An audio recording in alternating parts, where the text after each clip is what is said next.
Masu kallon mu da sauraron mu barkanmu da wannan lokaci, sannan mu da sake saduwa a wani sabon shirin namu da ke kawo muku abubuwan da ke faruwa a ciki da wajen Najeriya.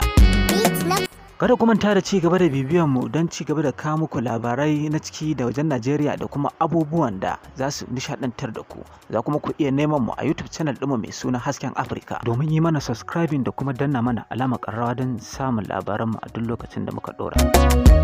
Iyalan marigayi sarkin Kano Ado Bayero sun nisanta kansu da wata mata da take ikirarin cewa ita ma matar Ado Bayero ce. Idan ba ku manta ba, a kwanakin baya da dadewa wata matashiya 'yar jihar Lagos mai suna Zainab Ado Bayero ta fito ta yi ikirarin cewa ita ma 'yar tsohon sarkin Kano ce marigayi Ado Bayero.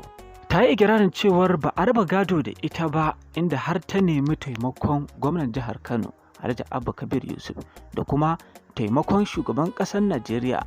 Bola Ahmed Tinubu da su taimaka mata, domin a yanzu haka kuɗin hayarsu ya ƙare a inda suke zaune a Lagos, don haka ana ƙoƙarin wulaƙanta su.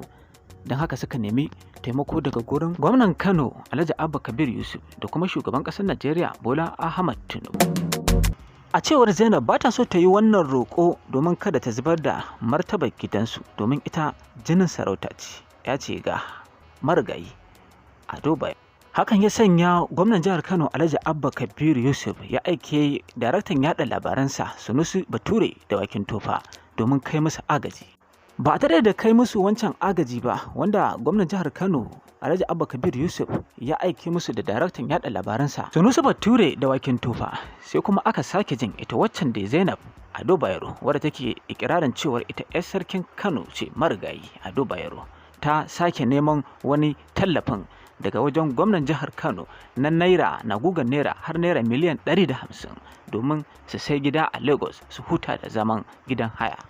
Sai dai a wannan karin da ta sake neman wannan tallafi ga gwamnatin jihar Kano na naira miliyan 150, iyalan marigayi sarkin Kanon Alhaji Ado Bayero sun fito sun nisanta kansu da ita wannan mata da kuma 'yar tata, wadda suke ikirarin cewar su iyalan marigayi Ado Bayero ne.